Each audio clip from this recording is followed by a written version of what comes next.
Olá, alunos, tudo bem com vocês? Aqui é o professor Patrick e nós vamos começar hoje a nossa 30ª aula de língua portuguesa.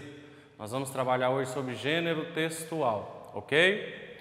Vocês em casa têm aquele famoso talãozinho de conta de luz, né? Conta de água, conta de luz, certo? Aquilo ali é um gênero textual também, né? É um gênero textual também. E aí nós vamos trabalhar sobre ele hoje.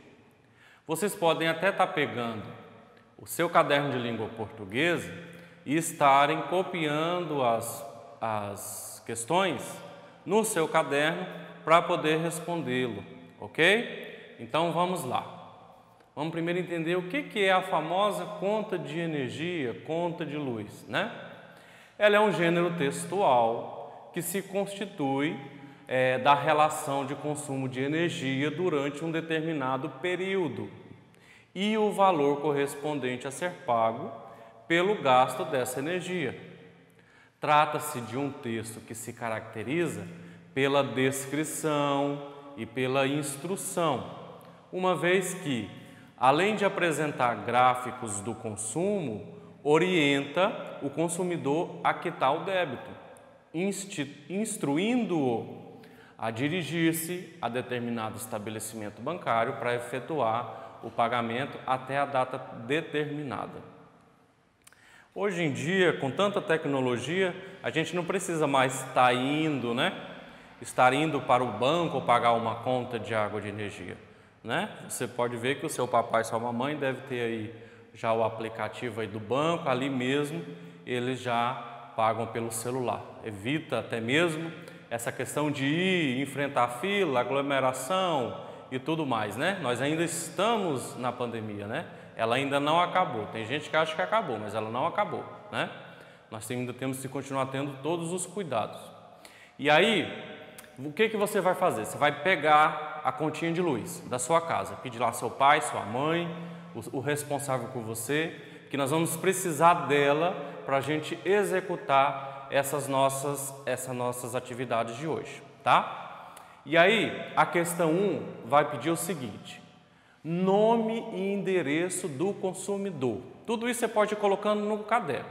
Questão 1, nome e endereço do consumidor, tá certo?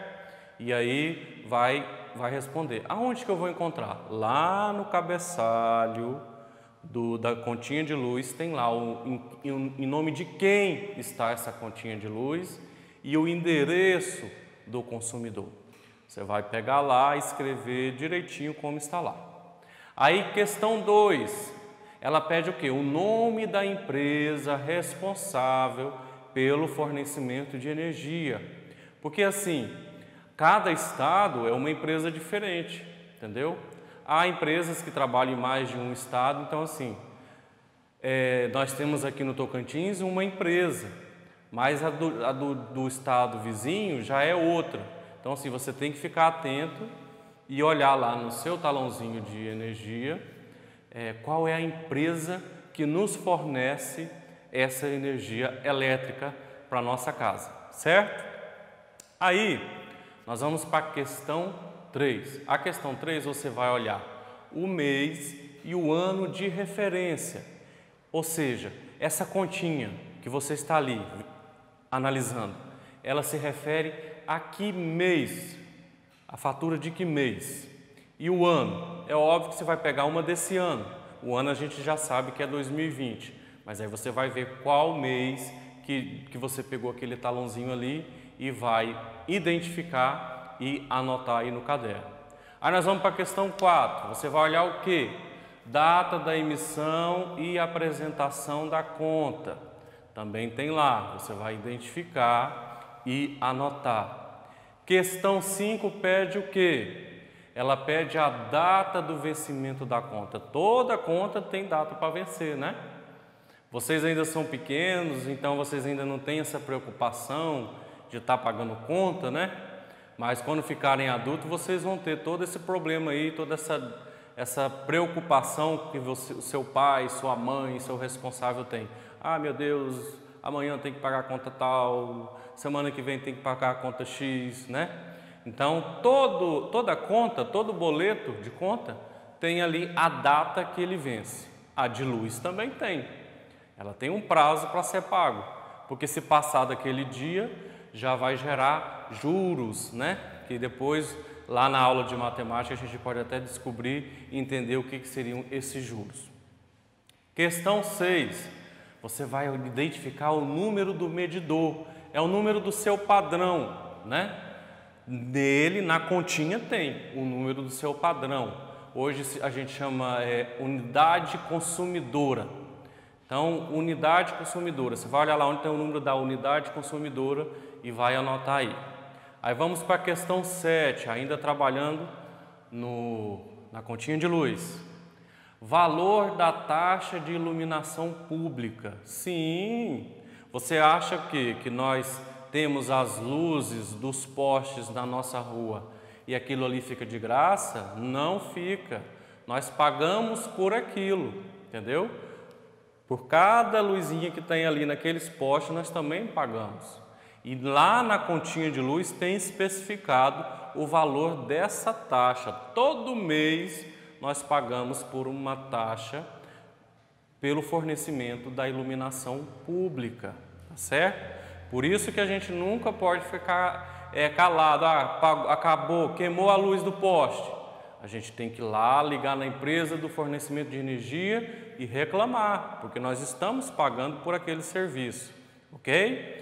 Número 8, aí nós temos o seguinte: escreva por extenso o valor total de conta a pagar. Então você vai ver lá o valor daquela continha, né? E você vai escrever por extenso, tá? Não é só colocar os números, não. Então vamos supor se a conta deu R$236.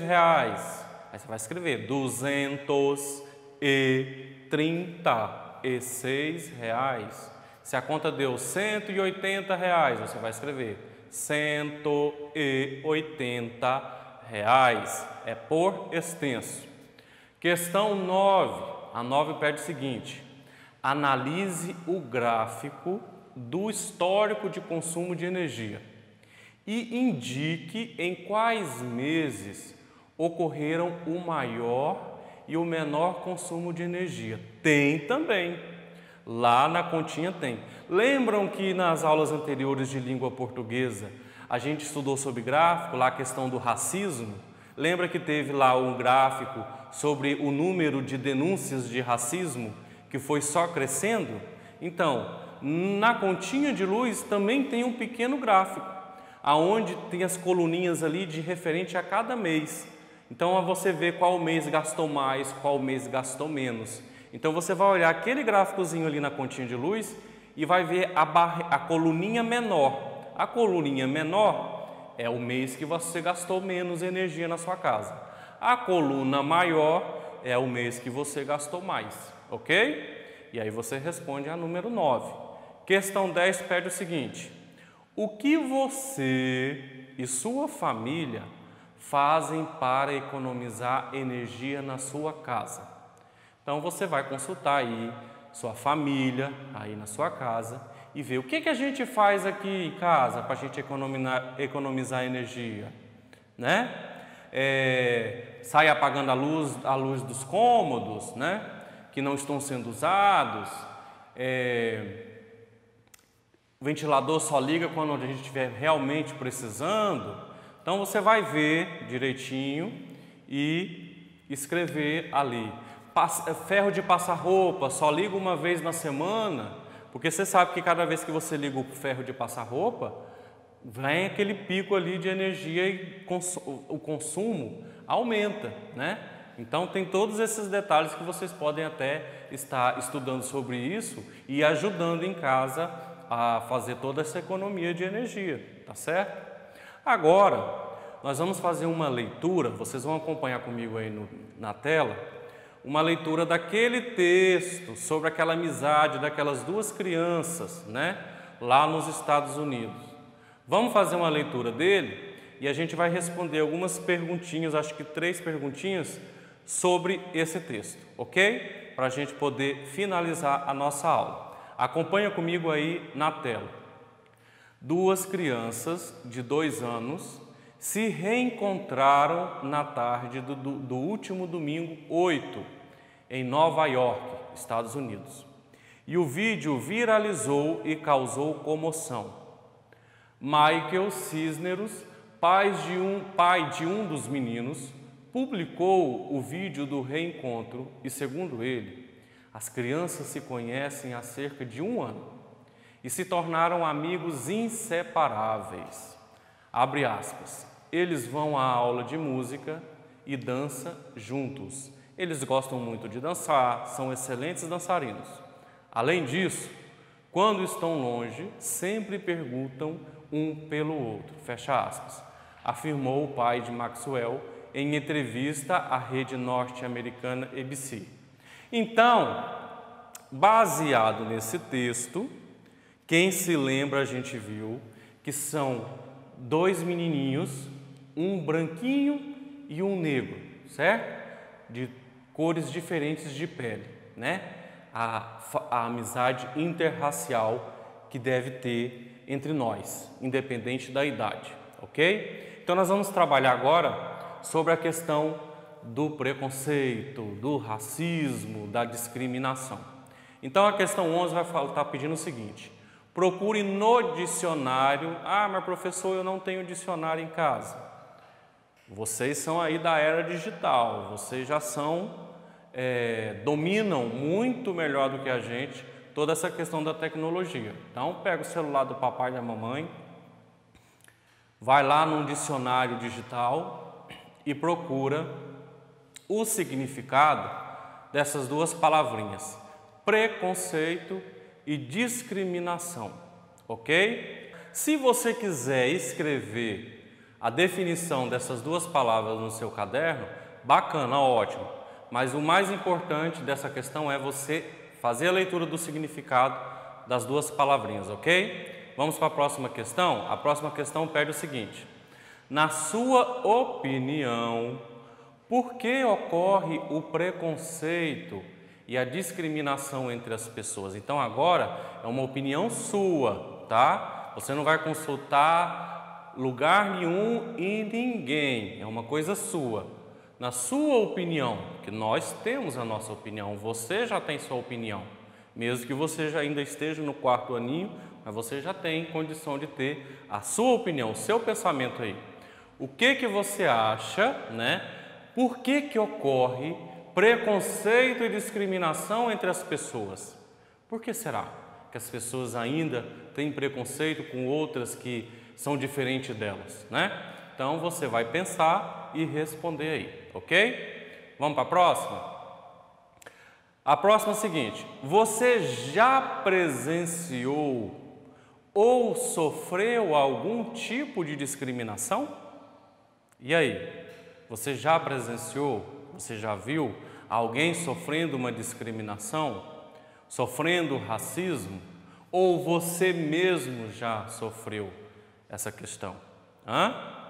Então tá. Então nós vamos mais ainda para a próxima questão, que é a questão 14, que ela pergunta o seguinte: quais outros tipos de preconceito e discriminação que atingem as pessoas? Então, assim, nós focamos aqui na questão do racismo, né? Do racismo. Mas e aí? Tem pessoas que sofrem outros tipos de preconceito, outras discriminações. O que vocês conhecem sobre isso? Que outros tipos de preconceito as pessoas sofrem, né? E aí vocês vão anotar aí nessa questão, tá bom? Então, nós vamos encerrar essa nossa aula de hoje, e aí vocês vão executar todas essas atividades aí no seu caderno de língua portuguesa, para que você possa ter total êxito, ok? Então, eu me despeço de vocês e um grande abraço.